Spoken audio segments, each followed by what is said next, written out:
Magharibi ya leo ninasalimia watakatifu wote jina la amani ya Bwana wetu Kristo. Le Saint, au nom précieux de notre Seigneur Jésus-Christ. Minapikia Mungu wetu asante. Je dis merci à notre Dieu Kwa vile nikupe na leo mbele yenu mzima. pour que je me maintienne devant vous aujourd'hui en vie. Minasema asante. Je dis merci Kwa Mungu wetu. à notre Dieu. Kisha napikia kanisa yote asante. Et je remercie toute l'Église. Kwa vile kanisa ilisutenir maneno ya kachana chana. L'Église m'a soutenu dans de diverses manières. Namna maombi, Dans la prière, manamna ya kunipatia kufedha. me donnant de l'argent. Juu ya ile Mungu amebariki sana. Cela, que Dieu vous bénisse richement. Na namna upekee, Et de manière particulière, mina mpikia pastor wangu merci. je remercie mon pasteur Kwa vyote ananisaidia. pour tout ce qu'il m'aide. Ananiproteje sana. M'a tellement protégé. Te magonjwa ilikuwa magonjwa. Quand j'étais souffrant, Na wazana wakati mmoja kwa voyage missionnaire. il y a eu une fois qu'il était en voyage missionnaire. Wakati shina mzuri afanye kufanya. Lorsqu'il avait appris que je ne me sentais pas bien, il est rentré Na d'urgence. kwa vile wanatukumone, Vous voyez comment il se coumonne Dieu kuniproteje. pour me protéger. Juu ya ile Mungu apate Cela, kubariki. Dieu puisse me bénir. Na nipatia nguvu. Et ça me réconforte. Naamisha jua sasa nikala mpembeni ya mtu mzuri Et sana. c'est que je me toujours à côté de mon banc. Mungu ambariki Que Dieu sana. me bénisse richement. Bila kunda muda tusimame tuombe Mungu. Ça faisait le temps pour nous de prier au Dieu. Tuombe mshikoti. Nous ensemble prions.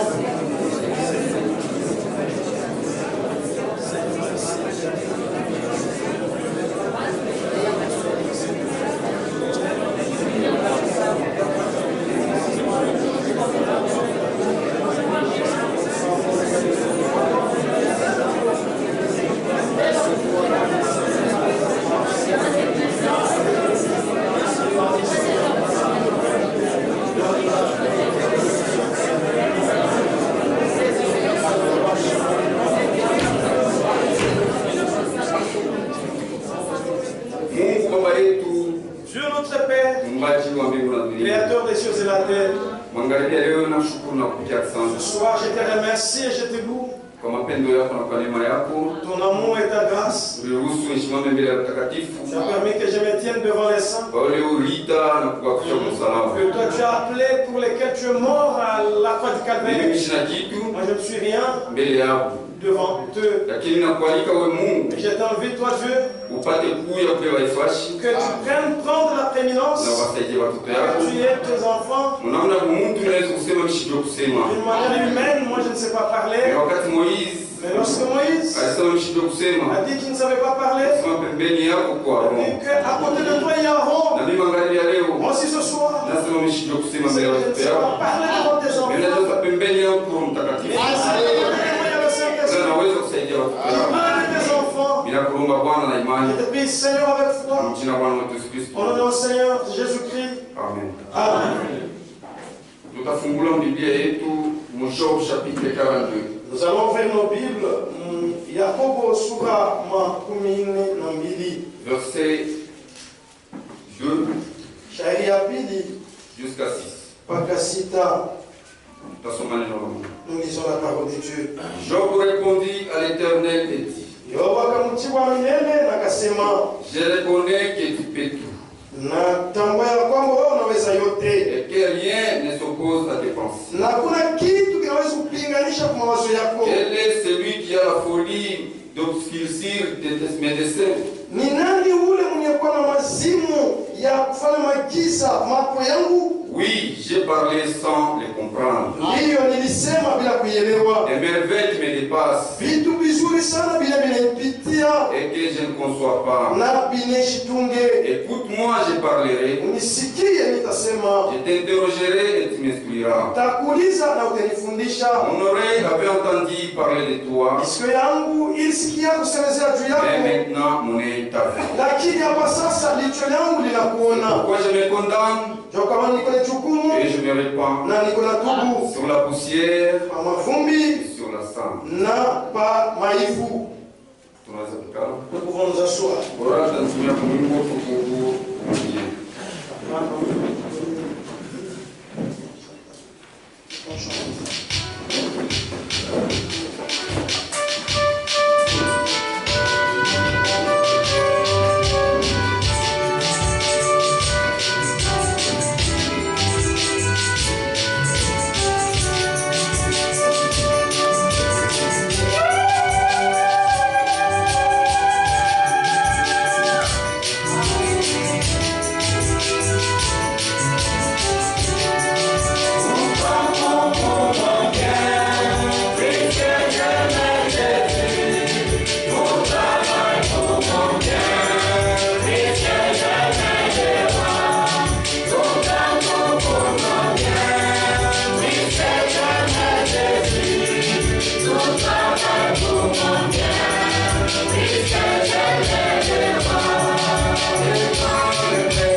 Aujourd'hui, nous allons prêcher un thème que nous avons toujours entendu. On ne s'habitue pas des affaires de Dieu. Chaque jour, Dieu fait son affaire. Et les problèmes de Dieu sur lesquels nous passons, nous les connaissons depuis longtemps. Et si on les écoutait encore aujourd'hui, et ça devient encore nouveau. C'est pourquoi on ne s'habitue pas de Dieu.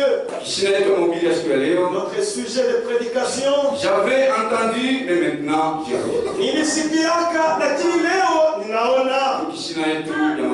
c'est ça le sujet de notre prédication. Notre sujet nous dit que toutes choses que nous écoutons, nous devons les voir. Ça doit avoir des effets. Et qu'est-ce que nous écoutons? Ce ne sont pas les paroles humaines, mais c'est ce que nous écoutons qui vient de Jésus et sa parole. Et c'est ce qui produit des effets dans notre vie. Et c'est ce que nous devons écouter. Sur cette terre où nous sommes, c'est pas notre demeure éternelle. C'est pourquoi Fuléo et les bas. C'est pourquoi mais tout, on couvre au bien de ceux qui croient. On ne peut pas quitter ce monde si Dieu n'a pas encore pris la décision. Tu es ici pour le plan de Dieu. Je sais pourquoi tu es ici. Et il sait pourquoi il t'a guéri. Et toi-même tu es témoin. Il y a des épidémies qui sont passées, mais tu es resté en vie. Les accidents se sont déjà passés, mais toi tu es en vie. Il y a beaucoup de choses qui sont passées. En tout cela, c'est pas dit que toi tu es plus mauvais. Et c'est puisque Dieu a encore à faire avec toi. Le jour que Dieu finira à faire avec toi, tu quitteras ce terre. C'est pourquoi j'ai tout dit aujourd'hui. Même si vous apprenez que je suis mort, c'est Dieu qui a pris la décision. Et je sais d'où Dieu m'a tiré. Et je sais où Dieu m'a mené. Et tout un chacun de nous, il connaît cela. Ce soir, tu dois savoir cela. Il n'y a aucun sorcier qui peut te manger. Tu es un chrétien. Que tu es ici pour accomplir le plan de Dieu. Même si tous les démons de l'enfer se réunissent pour se saisir une tête de programmée. C'est pourquoi l'enfant de Dieu à la fois et il connaît ce qu'il voit. Lorsque tu viens ici, tu es témoin. C'est nous qui sommes les vrais témoins de Christ. Parce que nous connaissons ce que nous avions, ce que nous avions entendu et ce que nous voyons aujourd'hui. Nous écoutions de nos oreilles que Jésus sauve, que Jésus bénit. Mais aujourd'hui, tout un chacun de nous est témoin de tout ce qu'il a déjà vu de ses propres yeux. Que Dieu nous bénisse richement. Nous allons lire un peu. Je sais que mon rédacteur est vivant.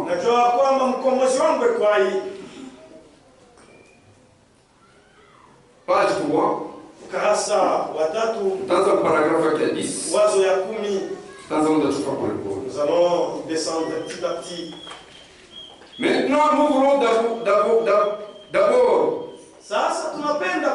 faire entrer dans vos esprits que rien ne peut nous détruire tant que le dessein de celui qui nous a créés n'a pas été accompli.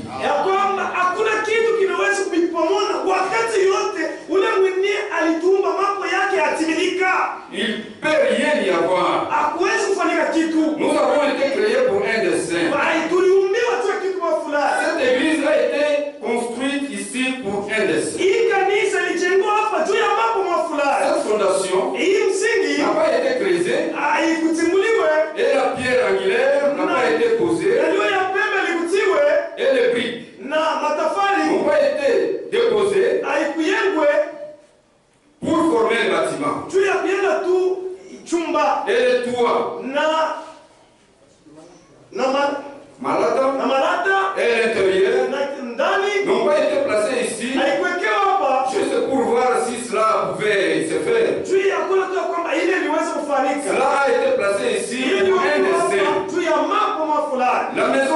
habiter n'a pas été placé là par hasard. C'est pour servir un dessein. Si vous avez conduit votre voiture ici, ce matin, cette voiture n'a pas été construite juste pour voir si elle pouvait être construite. Donc n'a pas été gaspillé le matériau. Elle a été placée ici pour un dessein. Pour servir un dessein. Les vêtements que vous portez n'ont pas été fabriqués juste pour voir si quelqu'un pouvait confectionner quelque chose. C'était pour un dessein. La nourriture que vous mangez n'a pas poussé sur terre juste pour qu'on le voit pousser. Elle a été créée pour servir un dessein. Et Dieu n'a pas dû créer un arbre juste pour qu'il soit un arbre. Il a créé un arbre pour un dessein. Et Dieu ne nous a pas créé, vous et moi, juste pour voir s'il pouvait le faire. Il nous a créé pour un dessein. C'est pourquoi il y a un dessein pour lequel nous sommes tous ici. Vous n'êtes pas ici simplement pour qu'il y ait un autre être humain. Vous êtes ici parce que Dieu vous a créé pour un certain dessein. Vous n'êtes pas ici juste pour manger la nourriture que Dieu a fait pousser. Vous n'êtes pas ici juste pour vivre dans une maison que l'homme a construite, ni pour porter les vêtements que quelqu'un a confectionné. Vous êtes ici pour un dessein précis. Peu importe combien vous êtes petit, combien vous êtes grand, combien vous êtes important, ou combien vous êtes sans importance, vous êtes ici pour servir un dessein. Ou comme mon doigt est ici pour un dessein. L'ongle est sur mon doigt pour un dessein. Mon œil et chaque partie de notre corps sont là pour servir un dessein. Et cela n'a pas été placé ici juste pour voir de quoi cela aurait l'air lorsque ce serait placé ici. Mais cela a été placé ici pour servir un dessein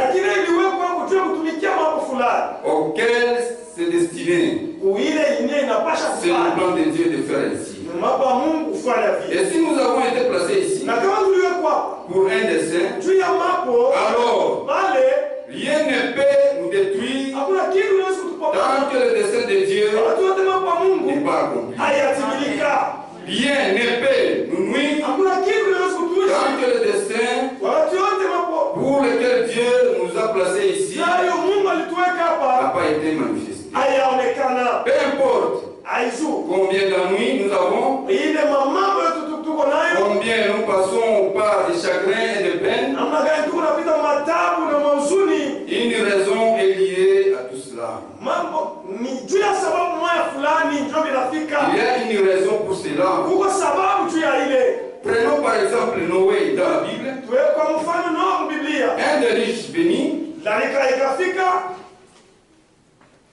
Et toute la terre fut détruite. La végétation et tout fut détruit. À l'exception de Noé et de la semence qui avait prise avec lui dans l'arche. Le dessein de Dieu ne peut jamais échouer. Rien ne peut le faire échouer. Combien devrions-nous donc être heureux aujourd'hui en nous reposant sur cette belle révélation de la parole de Dieu vivant. À savoir que ni les choses présentes, ni les choses à venir, ni la maladie, ni la souffrance, ni la mort, ni le péril, ni rien ne peut nous séparer du dessein du Dieu vivant. C'est que Dieu a conçu dans sa pensée et que Dieu a résolu dans son cœur. Il n'y a aucun démon, il n'y a aucune puissance, il n'y a rien qui puisse briser le glorieux plan immortel et éternel de Dieu. Il doit en être tel que Dieu l'a dit. Nous voyons donc au jour où le monde entier allait être détruit par un de riches, Dieu pris des dispositions. Des dispositions pour quelle raison? Afin de préserver son dessein. Il a fait au jour de Noé, il le fait aujourd'hui. Il a pris des dispositions afin de préserver son propre dessein. Il a préservé une église. Il a préservé un peuple. Il va préserver pour son glorieux domaine de sujets que la mort ne peut détruire. Et nous réalisons que c'est par la foi que nous croyons ceci. Et la résurrection produit un solide fondement sur lequel repose notre foi.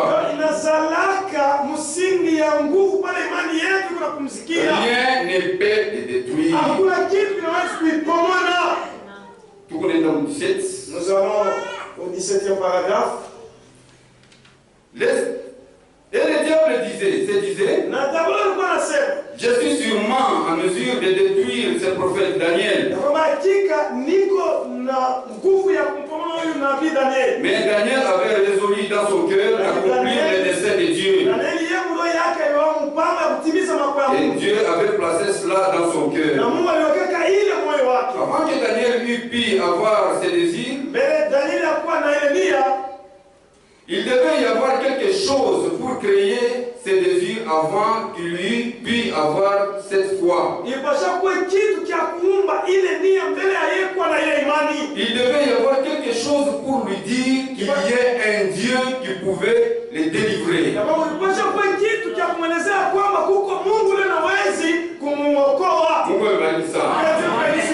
amebariki. Dieu l'avait certifié. Et toi aussi ce soir, tu dois croire que lorsque je suis ici, quelque part il y a Dieu qui peut me sortir dans des telles situations. Il n'y a aucune difficulté qui peut briser le plan de Dieu. Et lorsque Dieu finira à faire avec toi, si ta vie sur terre prendra fin. 22. Lorsqu'il aura terminé, alors moi aussi j'aurai terminé.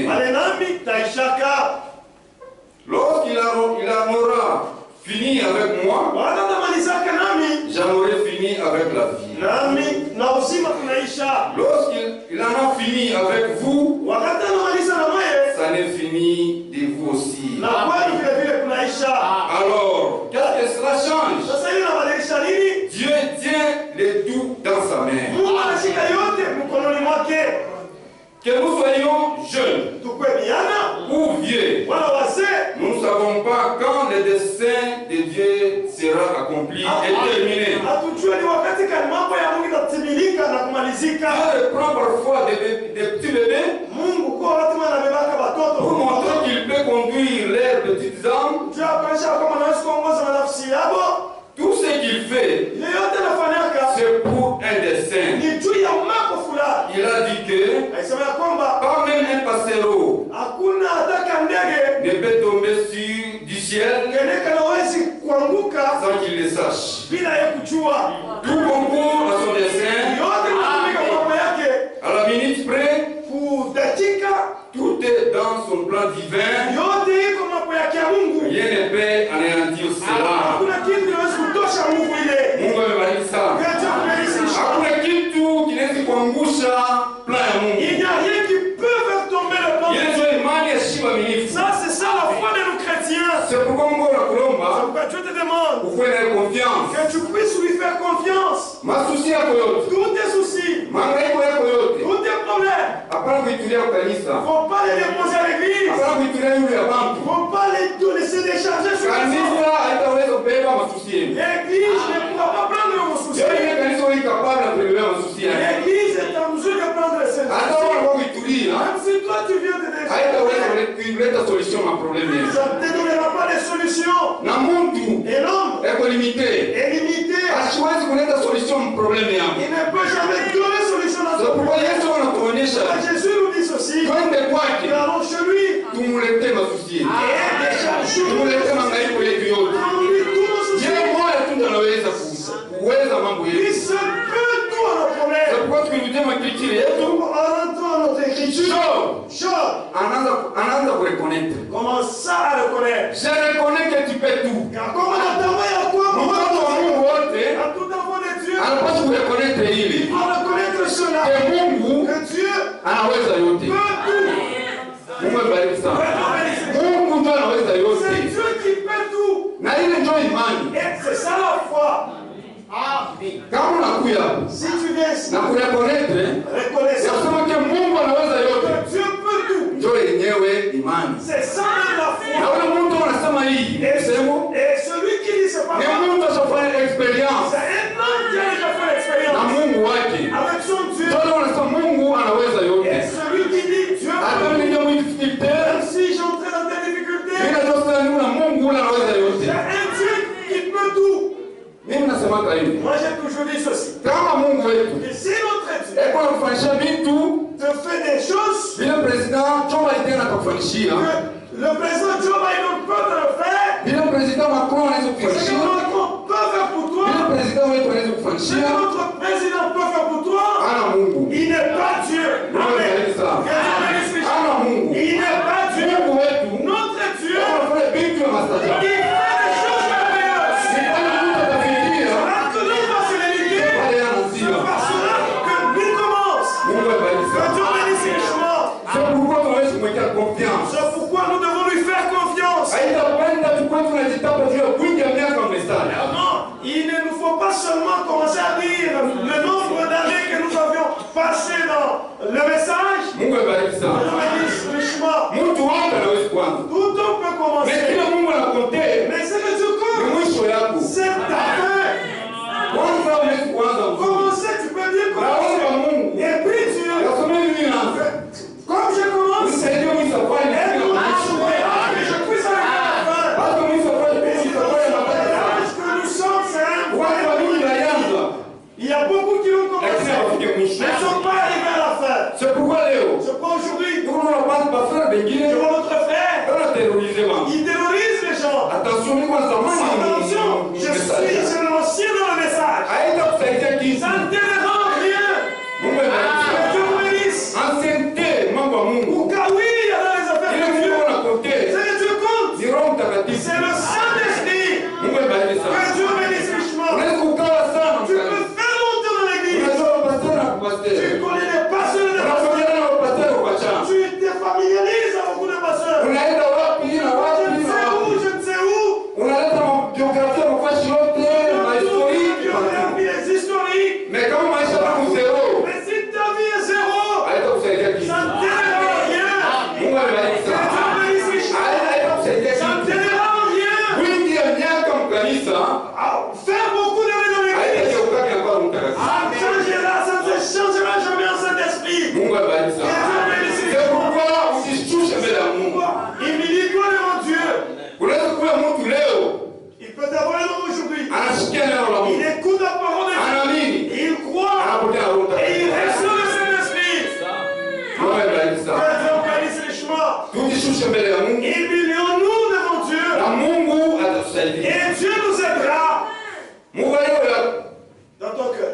Ton accoutrement. C'est pas ça qui va montrer la vie. C'est ta vie qui va montrer que tu es chrétien.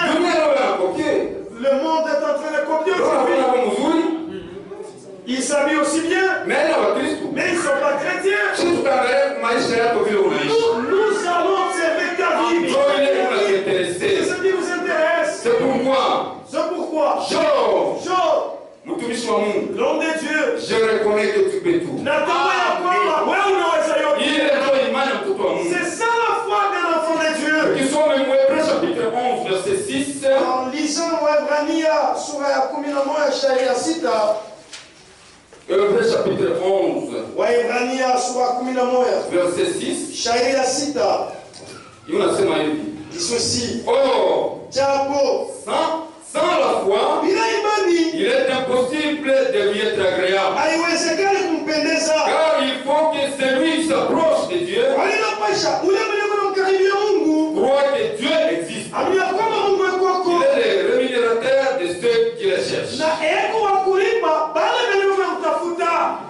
Dieu est imani. C'est ça la foi. Unakaribia Mungu. C'est lui qui s'approche de Dieu. Amini kama Mungu yuko hapo. Parce que Dieu existe. Il est le rémunérateur de tous ceux qui le cherchent. Hakuna mtu anayeweza mateso yako. Il n'y a personne qui peut. Mais kuna alipaka ni Mungu. Mais celui qui peut c'est Dieu. Leo tunasema Amerika ni grande puissance. Aujourd'hui nous pouvons dire que l'Amérique est une grande puissance. Mais abatakuwa capable. Mais ils ne seront jamais capables. Ya kuisha problème avant. À finir ou de terminer le problème. Kama tunasema Amerika na mafuta ya mingi. Si aujourd'hui nous disons que l'Amérique a beaucoup d'argent. Banasema aishi masusi yangu. Disent que cela puis on leur dit de finir. Balipatia chèque blanche. Qu'on leur donne un chèque. Asema ndika mbiote ndio unapenda. Et tout ce que tu veux. Wingi ya mafuta yote unapenda. L'argent que tu veux. Ni mpaka leo tunaweka montant ya kesi yako yote banachoma kuchoma. C'est le montant que je dirai là et ils vont brûler leur caisse. Mungu abariki Ils sana. bénissent richement. Hawataweza. Ils ne pourront pas. Mais Mungu wetu. Mais notre Dieu. Leo unasema hivi. Lui dit ceci. Munombe kile mnapenda kwa. Demandez tout ce que vous voulez chez Yote kile moi. mnapenda kwa mkirogo. Et tout ce que vous voulez chez moi. Lakini yeye kwa capable. C'est celui qui est capable Ya kulipa kila mtu. de payer tout un chacun. Na kuyakwisha mambo yote ya kila mtu. Et de finir le problème de tout un So chacun. unapaswa kufanya On experience. peut toujours faire l'expérience avec Dieu. Experience. L'expérience. Haina experience moja. C'est pas une seule expérience. Ma experience ya mingi. Beaucoup d'expériences. Yote ni malako yetu. Tout cela, c'est notre promesse. Sio kwa Il experience. faudrait que tu fasses l'expérience. Utaexpliquer je Yesu. Comment tu vas expliquer Jésus? Kama nakuuliza hapo huko hapa jweni. Si on te demandait Ni pourquoi kwa tu sababu kufanya experience ndio unaweza c'est kuexpliquer. seulement quand tu as déjà fait l'expérience. Kama unafanya experience, Mais si tu n'as pas encore fait uko l'expérience, mshuhuda wa bongo. tu es un faux témoin. Mungu abariki Que sana. Dieu bénisse richement. Je sais que mon rédacteur est vivant. Kwamba mkombozi wangu ekwai Paragraphe 43, wazo ma 13 page 15. ukarasa 15. Métation katikati. Je vais lire au milieu. Il m'a guéri Alitunza lorsque j'étais malade. wakati nilikuwa mgonjwa. Il m'a sauvé Aliponya lorsque j'étais perdu. aliokoa wakati nilikuwa Il mgonjwa. est vivant au siècle des siècles. Kwa hai vizazi na vizazi. Demandez-moi Mniombe, comment je sais qu'il est vivant. mniulize namna gani najua kwamba yuko hai. Kama nakuuliza unajua je asema Mungu yuko Je hai? te demandais comment le sais-tu que Dieu est vivant? Réponse yoyi. La réponse est là. Je sais il vit dans mon cœur. Najua kwamba yako naishi moyoni mwangu. C'est ça l'expérience. Jojo, Il vit dans mon yako cœur naishi moyoni mwangu. et il n'est pas mort, Na wakufa. mais il est ressuscité de mort. Lakini alifufuka toka wafu. Mungu abariki Que sana. Dieu vous bénisse. Utajua Yesu Mungu wako mzima. Comment sauras-tu que Dieu est Kama vivant? unafanya Si experience, tu n'as jamais fait l'expérience, unataka watu unapita, dans toutes les souffrances par lesquelles tu utatosha passes, kwa experience. tu as toujours une expérience. Mungu experience mkule tangu sana. Dieu peut permettre que tu souffres de toi. Utatosha kwa experience. Mais là, tu vas y dire. Upite na kusikia kwa Tu chama. passes par les Utatosha kwa Et experience. là, tu vivras une expérience. Siku utapatana na ile mambo. Un jour que tu vas découvrir, Kama nakuexpliquer les mambo. lorsqu'on t'explique cela, Utasema c'est petit là, problème. tu dis là, il est là qui l'a Mungu yeye alitoka hivi. Là que je Mungu yeye Mungu alitoshaka. là que Dieu m'a fait ça. Ah, hii ni kidogo sana. C'est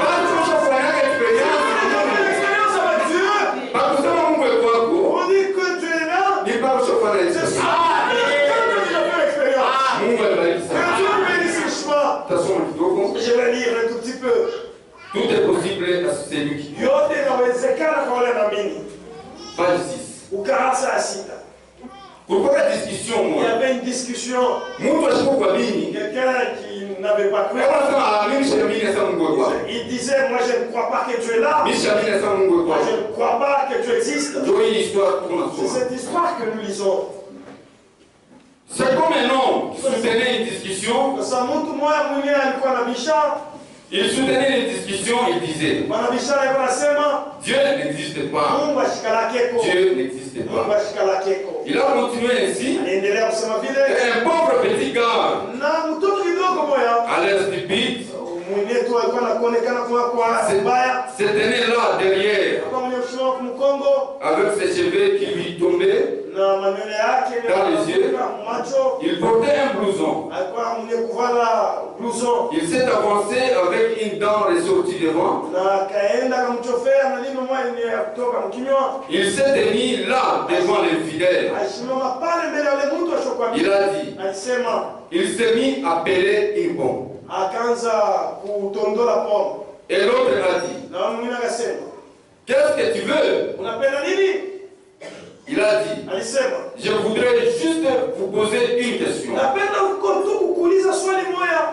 L'autre a dit, eh bien, pose-la. Eh bien, un instant. Il a simplement continué de peler sa pomme. Et il en a ôté les trognons. Il a dit, bon, voici. Voici. Dépêche-toi et dis ce que tu as l'intention de dire. Sinon je te fais jeter dehors. Eh bien, juste un moment, il a pelé la pomme. Il a pris un morceau, l'a mis dans sa bouche, s'est mis à les mâcher. Puis l'a avalé. Il a dit, j'aimerais vous poser une question. La question, moi. J'ai besoin de poser une question. Si tu dis que Dieu n'existe pas, si tu répondais à cette question, c'est-à-dire Dieu n'existe pas. Si tu ne réponds pas, c'est-à-dire Dieu existe. Cette pomme que je mangeais, il est mis la coula. Est-elle sucrée ou aigre? Iko ya butamu au ya chachu. Mungu abariki sana. Hii pomme mimi nakula. La pomme que je venais de manger. Iko butamu wala iko buchachu? Est-elle sucrée ou aigre? Mungu abariki sana. Il dit. L'infidèle a dit, ce n'est pas moi qui la mange. Je ne sais pas. Il a dit, c'est ce que je pensais. Il est retourné immédiatement s'asseoir. Comment pouvez-vous savoir si oui ou non il existe un Saint-Esprit avant que vous ne l'ayez reçu? Comment pouvez-vous savoir si oui ou non Jésus guérit avant que vous n'ayez reçu cela? Il a dit, nul ne peut dire que Jésus est le Christ si ce n'est par le Saint-Esprit. Peu importe que vous lisez la Bible, cela ne marchera pas. Le Saint-Esprit doit vous témoigner cela, sa résurrection dans votre vie. Sinon vous ne saurez pas si c'est sucré ou aigre. C'est juste. Le poète a dit, goûtez et voyez combien le Seigneur est bon. Qui peut savoir, avant d'avoir goûté à cela, que c'est lui qui a... Pardon. Avant d'avoir goûté à cela, que c'est lui qui a goûté qui le sait. Comme le dit le vieux dicton, c'est à l'usage qu'on peut juger de la qualité d'une chose. C'est donc bon. C'est donc bon. Cet infidèle a donc été vaincu devant ces cas. Mungu abariki sana. Unaweza kujua Yesu Mungu wetu kwa. Comment peux-tu savoir que notre Dieu? Kama ulikuwa na Si tu experience, n'as jamais fait l'expérience, utakuwa mshuhuda wa Mungu. tu seras un faux témoin. Hapa tuko, Ici que nous sommes, tuko washuhuda Yesu Kristo. nous sommes les témoins de Jésus-Christ. Tuko na témoigner kitu tusikiaga. Nous témoignons ce que nous avions entendu Na kile tunaona na et ce macho. que nous voyons de nos propres yeux. Mungu alitutosha material kwa chama chama. Notre Dieu nous a fait sortir des différents Dieu nous a fait washuhuda pour que nous soyons ces Mungu témoins. aliwatosha mkusharati. Il y a ceux-là qui ont été tirés Mungu aliwatosha mwishi. contre dans le Mungu vent, aliwatosha mashimangu. contre dans Material kwa chama chama. des terrains différents. Na kuya hapa, Et nous sommes venus ici sisi tuko washuhuda. pour que nous soyons des témoins. Bamitume Les apôtres balikuwa washuhuda. étaient témoins. Kwa nini walikuwa washuhuda? Pourquoi ils furent témoins? Pate walisikia Puisqu'ils avaient entendu na waliona. et ils avaient vu. Na sisi wakati tuko hapa, Et nous aussi, hatuna hapa parazaa.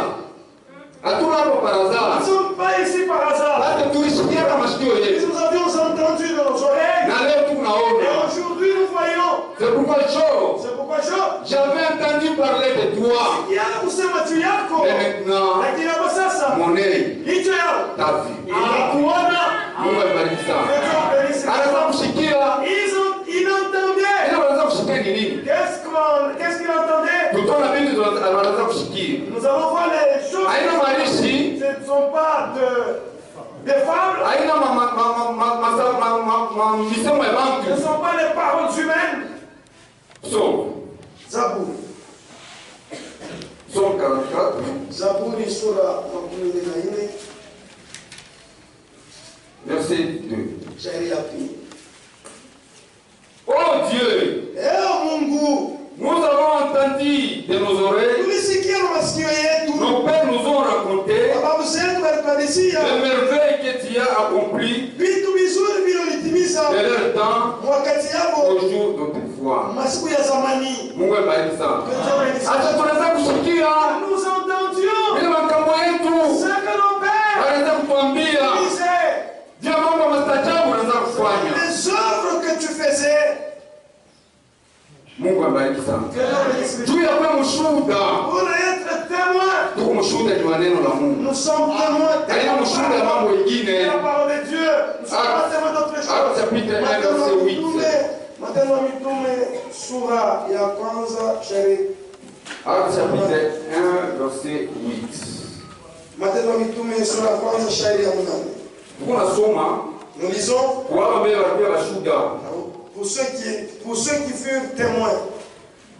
Mais vous recevez une puissance, Lakini mtapokea uwezo, le Saint-Esprit surveillant sur vous. Roho Mtakatifu atakuja juu Et yenu. vous serez mes Na témoins mtakuwa washuhuda à wangu Jérusalem, Yerusalemu, dans toute la Judée, dunia yote mzima, dans la Samarie Samaria, et jusqu'aux extrémités de la mpaka terre. mipaka ya dunia. Mungu abariki sana. Que Dieu vous bénisse richement. 1 Jean, Yohane wa kwanza, plutôt Jean, Jean chapitre 3, Yohane sura ya 3, Jean chapitre 3, Yohane sura ya 3, verset 31. shairi 31. Jean chapitre 3, Yohane sura ya 3, verset 31 shairi 31 jusqu'à 33. mpaka 33. Celui qui vient d'en haut Ule mwenye anatokea est juu, au-dessus de tous. eko yule ya wote. Celui qui est de la terre Ule mwenye kwa hapa dunia, est de la terre. eko hapa Il dunia. parle comme étant de la terre. Anasemaka saa mtu hapa dunia. Celui qui vient du ciel Lakini yule anatokea kumbini, est au-dessus de tous. eko yule ya wote. Il rend témoignage Yeko anashuhudia de ce qu'il a vu kile aliona et entendu. na kusikia. Et personne ne reçoit son Na témoignage. hakuna Mungu leo anapokea ushuhuda yake. Celui qui a reçu son témoignage Yule alipokea ushuhuda wake, a certifié alihakikishia que Dieu est vrai. kwamba Mungu eko wa kweli. Mungu abariki Que sana. Dieu vous bénisse richement. 1 Jean. Yohane wa kwanza.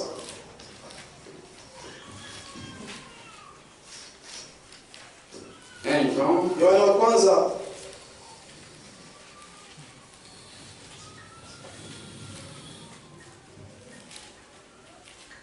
1 Jean chapitre 1. Yohana wa kwanza sura ya 3 shairi ya kwanza. 1 Jean chapitre 1. Yohana wa kwanza sura ya kwanza verset 1. shairi ya kwanza. Ce qui était dès le commencement. Ile ilikuwa tangia kuanza. Ce que nous avons entendu. Ile tulisikia. Ce que nous avons vu de nos yeux. Tuliona na macho yetu. Ce que nous avons contemplé. Ile tulitazamia. Et que nos mains ont touché. Ile mikono yetu iligusa. Concernant la parole de vie. Kuhusu neno ya uzima. Mungu abariki sana. Que Dieu bénisse richement. Je vais dire quelque chose. Dieu et son plan pour l'humanité. Mungu na mambo yake juu ya ulimwengu.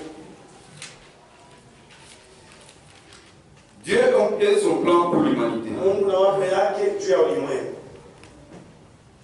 Page 6. Karasa 6. Tasoma katikati kwanza. Dieu a rendu un témoignage. Mungu alishuhudia universel de lui-même. ya ulimwengu juu yake mwenyewe. Il faut cependant faire une nette différence Lakini inapaswa kupatanisha kabisa entre les témoignages des Écritures katikati ya ushuhuda wa maandiko donnés avec une parfaite unanimité iliyoletewa vile inastahili par l'intermédiaire de tous les prophètes de Dieu kupitia manabii wote ya Mungu et ce que les scribes et les sages de ce monde ont fait de ces Écritures. C'est seulement ce que Dieu a dit dans sa parole qui a de la valeur pour les vrais croyants. Ce que les hommes disent de lui et de sa parole a seulement produit de diverses religions. Pendant le Seigneur veut se présenter en nous et tel qu'il est. Dans Ésaïe 43, 10, 11, il est dit, vous êtes mes témoins, dit l'Éternel, vous et mon serviteur que j'ai choisi, afin que vous sachiez, que vous me croyez, que vous compreniez que c'est moi, avant moi, il n'y a pas été formé de Dieu. Et après moi, il n'y en aura point. C'est moi qui suis l'Éternel, et après moi, il n'y a pas de sauveur. Un véritable témoin doit avoir vu et entendu quelque chose. Il doit avoir été présent. Il doit avoir été présent lorsque la chose dont il veut rendre témoignage a eu lieu. Les prophètes étaient ceux qui étaient ceux à qui la parole était présentée.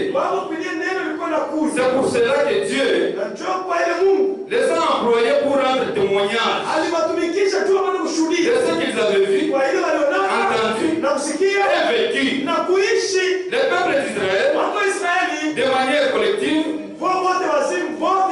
est appelé en tant que serviteur et témoin au travers d'Abraham, Isaac et Jacob. Il a été élu pour porter les témoignages personnels de Dieu comme étant le bien le plus sacré de la foi. La tâche de l'Église est de rendre témoignage de la révélation de Dieu lui-même, ainsi que de l'accomplissement du plus grand mystère.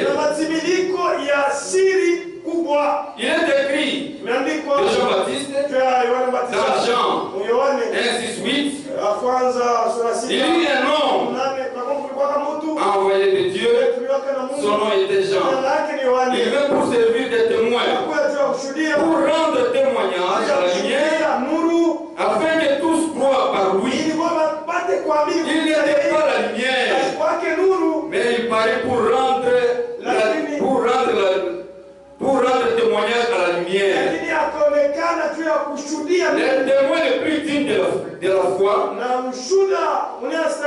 était le Seigneur lui-même. Car il pouvait dire, celui qui vient du ciel est au-dessus de tout. Il rend témoignage de ce qu'il a vu et entendu. Et personne ne reçoit son témoignage. Et personne ne reçoit son témoignage. C'est lui qui a reçu son témoignage a certifié que Dieu est vrai. Jean chapitre 3, verset 31 à 33. Les mêmes paroles citées dans Ésaïe 43 furent aussi adressées aux apôtres, qui avaient été également des témoins ayant vu et entendu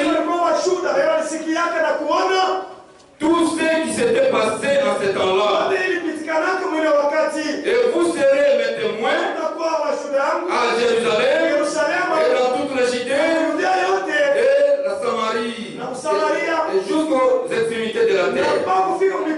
Les apôtres ont confirmé individuellement cette réalité. Jean écrit dans 1 Jean 1:3 ce qui était dès le commencement, ce que nous avons entendu, ce que nous avons vu de nos yeux, et que nos mains ont touché, concernant la parole de vie, et que nous avons vu et entendu. Et Pierre dit, dans 2 Pierre chapitre 2, chapitre 1, verset 16, comme ayant été témoin oculaire de sa majesté, chacun devrait être subjugué par l'harmonie qui existe entre le Nouveau Testament ainsi que par la pleine unanimité des prophètes et des apôtres. C'est toujours l'unique et vrai Dieu qui parle, qui opère et qui agit. Jean dit dans l'Apocalypse chapitre 1 verset 2 qui a rendu témoignage de la parole de Dieu et de Jésus-Christ, de toutes les choses qu'il a vues. On ne trouve pas dans la bouche des prophètes et des apôtres cette expression. Mukiro wa mitume na manabii abakukute mwe misemo. On n'a pas trouvé ces paroles. Batu balikuwa bashuhuda ba vya kweli. Puisqu'ils étaient des véritables témoins. Ni misemo gani? Quels sont ces? Je crois que. Je pense que. Je suppose que. Il se pourrait que. Dans leurs paroles et dans leurs témoignages se trouve une certitude absolue. Parce qu'ils ont entendu, ils ont vu et ont pris part à ces choses. Mungu abariki sana. Hapana kusema tunaona sana. Basema sana. C'est comme si non. Parce que balishi kile kitu. Ils ont vécu la chose. Basema Mungu est quoi? Ils ont dit que Dieu existe. Mungu abariki sana.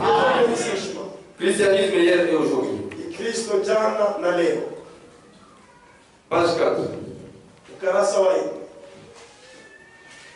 La parole de Dieu contient le témoignage total que le Seigneur a remis à l'humanité. Les prophètes de l'Ancien Testament ont fait connaître la venue du Messie. Et avec lui du salut de Dieu, les apôtres ont été des témoins oculaires de l'accomplissement des prophéties dans la vie du Sauveur. Au moyen de la prédication de l'évangile, l'offre de la grâce est transmise pour les hommes, une réalité confirmée par Dieu peut être écrit de chacun. Mungu abariki sana. Pourquoi tout washuda ya kile Mungu atufanyishia Dieu nous a fait. Kile chote kikunafikia Tout ce qui t'arrive, mbele ya Mungu tuna raison. devant Dieu, ça a toujours une Ndio raison. tunapaswa kujua. C'est ce que nous devons Na savoir. Mungu hawezi Dieu kupermettre peut permettre. mambo moja Un yakufikia. problème t'arrive Itakupatia et experience. ça va te donner une expérience. Kile Mungu anakulomba Et Dieu te demande, kuya na imani ndani. et il a foi en lui. Jua leo magharibi Pour ce soir, Mungu amebariki. que Dieu vous bénisse. Tutaimba mwimbo tulimba